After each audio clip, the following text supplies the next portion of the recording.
penyakit paru obstruksi kronis. Ini learning outcome untuk chapter ini. Jadi yang pertama menjelaskan tentang patofisiologi PPOK, kemudian mengidentifikasi tanda dan gejala, menetapkan target terapi, merancang regimen terapi berdasarkan data pasien, kemudian merancang terapi untuk tata laksana eksaserbasi, merancang monitoring untuk menilai efektivitas dan efek samping obat-obat yang digunakan, dan merancang edukasi untuk pasien. PPOK didefinisikan sebagai penyakit yang ditandai dengan hambatan aliran udara di saluran nafas yang tidak sepenuhnya reversibel. Jadi ini berbeda dengan asma. Kalau asma itu reversibel, sedangkan pada PPOK umumnya tidak reversibel. Hambatan aliran udara ini bersifat progresif dan berhubungan dengan respon inflamasi paru terhadap partikel atau gas yang beracun atau berbahaya. Memang secara patofisiologi pemicu utama PPOK adalah menghirup partikel berbahaya atau gas yang kemudian itu memicu respon inflamasi dan stres oksidatif. Ditambah kalau ada faktor lain yaitu ketidakseimbangan antara enzim proteinase dan antiproteinase. Jadi proteinase ini enzim-enzim di jalan nafas yang merusak atau mendegradasi protein-protein penyusun sel-sel jalan nafas. Nah, ketika kondisi ini menyebabkan perubahan patologi yang kemudian menyebabkan abnormalitas fisiologis seperti hipersekresi mukus, disfungsi silier, keterbatasan aliran udara, hiperinflasi, ketidaknormalan pertukaran gas antara oksigen dan CO2, hipertensi pulmonal, dan efek-efek sistemik yang lain.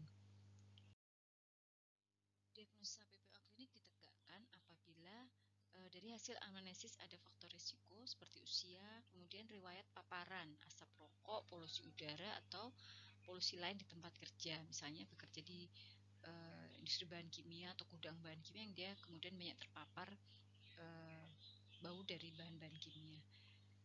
Gejala PPOK terutama berkaitan dengan respirasi, gitu ya.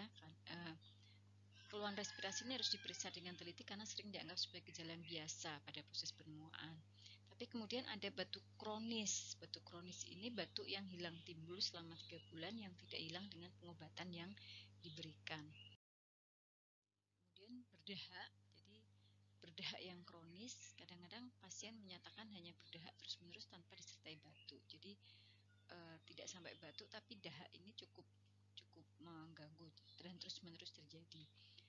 Sesak nafas terutama pada saat melakukan aktivitas, pasien sudah mengalami adaptasi dengan sesak nafas yang bersifat progresif lambat, sehingga sesak ini tidak dikeluhkan, ya, sehingga anamnesanya harus dilakukan dengan teliti dan menggunakan ukuran sesak nafas. Bisa salah satunya menggunakan skala sesak seperti ini.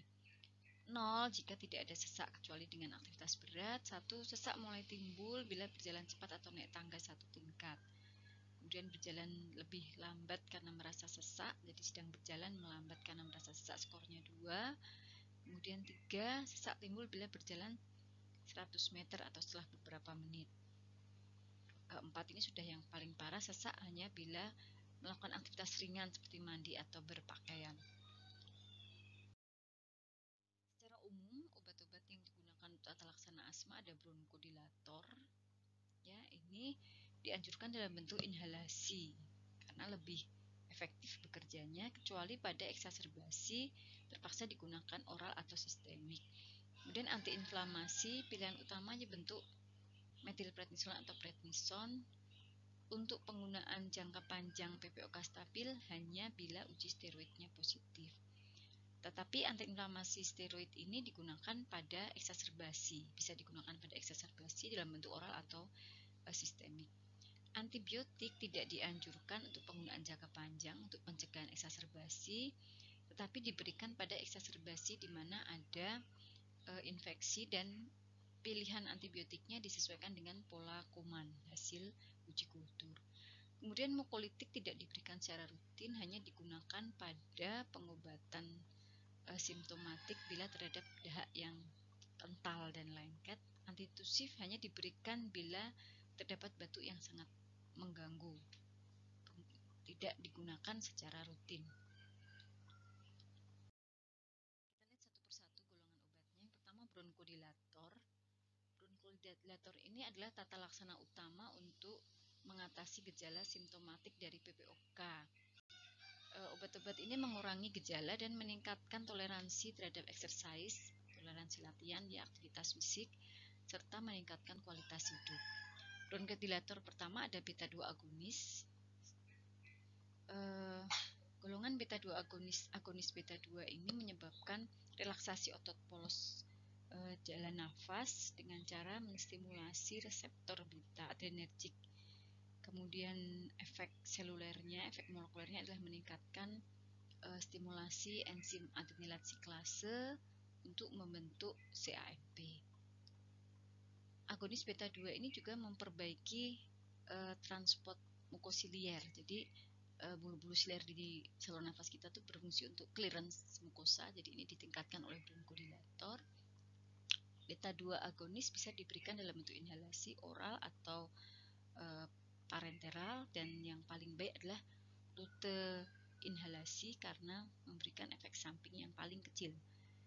Efek samping baik long acting maupun short acting, laba atau laba, sangat terkait dengan dosis. Antara lain ada palpitasi, takikardi, hipokalemi, dan tremor. Ini terkait dengan aktivitasnya di reseptor beta yang ada di sel otot jantung, ya, palpitasi, takikardi.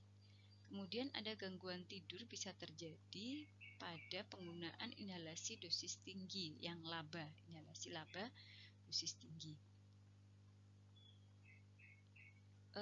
Pada penggunaan klinik tidak direkomendasikan peningkatan dosis yang terlalu tinggi karena tidak berhubungan dengan peningkatan efek, justru berhubungan dengan peningkatan efek samping dari beta 2 agonis ini. Golongan kedua ada antikolinergik, ada ipratropium, tiotropium yang semuanya digunakan dalam bentuk garam bromida secara inhalasi. Antikolinergik ini memberikan efek bronkodilatasi dengan cara memblok reseptor muskarinik yang ada di otot polos bronkus, juga menurunkan sekresi mukus walaupun efeknya tidak seragam. Antikolinergik inhalasi ditoleransi dengan baik kecuali ada efek samping yang sering terjadi, yaitu mulut kering karena penghambatan sekresi saliva oleh mekanisme penghambatan reseptor muskarinik ini. Efek kadang-kadang terjadi ini pada penggunaan ipratropium metallic taste, jadi rasa seperti ada logam, ya. Efek samping lain seperti konstipasi, takikardi, mata kabur, dan sebagainya. Kemudian retensi urin bisa menjadi masalah terutama pada pasien yang mengalami obstruksi bladder. Yang ketiga ada golongan metilsantin untuk bronkodilator ini, contohnya theophylline. Ya, theophylline ini derivat metilsantin yang merupakan inhibitor non-selektif fosfodiesterase. Dia meningkatkan kadar CAMP intraseluler di sel otot polos jalan nafas dan memberikan efek bronkodilatasi. Metilsantin juga mempunyai efek antiinflamasi. Pada pasien PPOK, toleransi meningkatkan toleransi latihan, mengurangi terjebaknya udara di jalan nafas, dan bermanfaat untuk mengurangi risiko eksaserbasi. Tetapi penggunaannya terbatas karena indeks terapi yang sempit dan mempunyai banyak interaksi dengan berbagai obat serta efek samping sistemiknya. Theophylline sebaiknya hanya diberikan pada pasien yang tidak bisa menggunakan obat-obat inhalasi, atau pasien yang setelah menggunakan inhalasi, bronkodilator inhalasi, efeknya tidak adekuat. Kemudian ada kortikosteroid, ya, ini berbeda dengan asma. Kalau pada asma, inhalasi kortikosteroid merupakan tata laksana utama, first choice. Pada PPOK tidak. Ya, jadi memang inhalasi kortikosteroid bisa memperbaiki gejala, meningkatkan fungsi paru, meningkatkan kualitas hidup, dan mengurangi risiko eksaserbasi, tetapi tidak memodifikasi penurunan fungsi paru atau meningkatkan mortalitas dari pasien. Inhalasi kortikosteroid hanya direkomendasikan untuk pasien yang sudah di stage parah atau sangat parah dan sering mengalami eksaserbasi yang tidak terkontrol dengan long acting bronchodilator first line-nya tadi, beta 2 agonis atau antikolinergik. Inhalasi kortikosteroid tidak direkomendasikan digunakan monoterapi, tetapi digunakan setelah digunakan LABA, inhalasi LABA. Efek samping utama sudah kita bahas di tata laksana asma ya, kandidiasis, orofaringeal, dan suara serak karena iritasi di pita suara. Efek samping ini bisa diminimalkan dengan mencuci, berkumur setelah penggunaan dan menggunakan spacer device bersama dengan inhalasi meterdose inhalasi. Ini algoritma terapi untuk pasien. Jadi untuk semua pasien harus, jika dia merokok harus menghentikan merokok, kemudian aktivitas fisik ringan, kemudian jika berisiko mengalami infeksi saluran nafas bisa vaksinasi influenza atau infeksi pneumokokus. Kemudian untuk tata laksana serangan PPOK akut ya perlu inhalasi bronchodilator short acting, baik SABA short acting maupun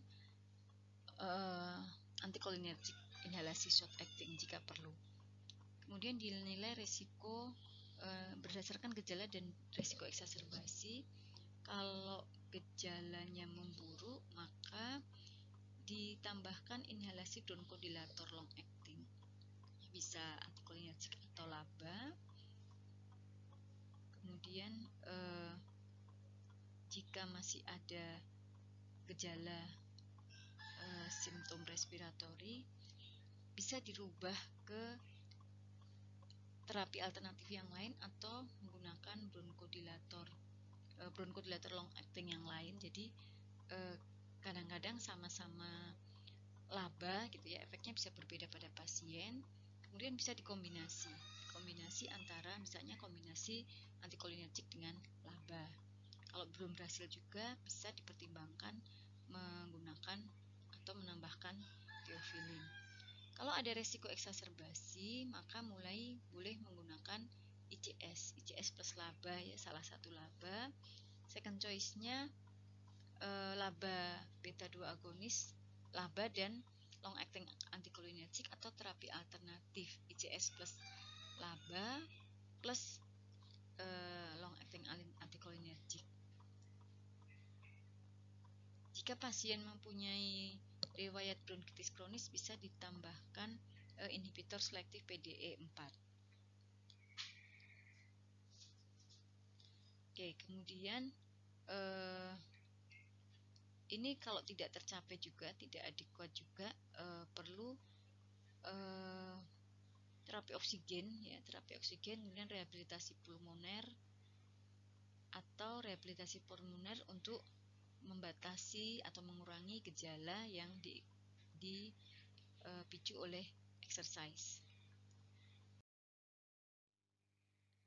Kalau ada terjadi eksaserbasi PPOK ya, eksaserbasi ini didefinisikan sebagai serangan akut yang dikarakterisi dengan memburuknya gejala respiratori pasien yang lebih buruk dari harian normalnya ya, yang kemudian membutuhkan perubahan terapi dari yang biasanya.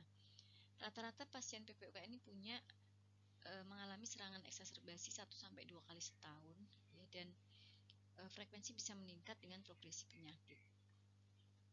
Eksaserbasi ini memberikan penurunan kualitas hidup, menurunkan fungsi paru, tentu saja dari sisi biaya juga meningkatkan biaya dan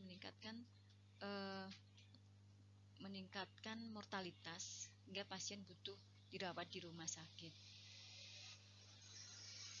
Karena sulit untuk memastikan apa penyebab eksaserbasi, banyak faktor-faktor pemicu harus diidentifikasi, termasuk polusi udara ya, kemudian gangguan terhadap terapi maintenance atau infeksi bakteri atau virus di saluran nafas. Ini tata laksana rekomendasi terapi antibiotik ya, rekomendasi terapi antibiotik untuk tata laksana eksaserbasi akut. Jadi tergantung dari bakteri suspeknya yang menyebabkan eksaserbasi PPOK. Untuk penyebab yang disebabkan oleh H. influenza atau Streptococcus pneumoniae Moraxella catarrhalis ini ya, jadi ada ampicillin atau amok. Kalau perlu bisa ditambahkan inhibitor beta laktamase seperti clavulanat, acitromycin, clarithromycin, doxycycline, cephalosporin generasi 3, levofloxacin. Kalau untuk Pseudomonas aeruginosa ini ya, ciprofloxacin atau levo, piperacillin tazobactam atau ticagrelin clavulanat dan seterusnya. Untuk infeksi bakteri yang resisten methicillin, bakteri SA, Staphylococcus aureus yang resisten methicillin, bila diberikan vancomycin. Demikian penjelasan singkat untuk PPOK. Terima kasih. Wassalamualaikum.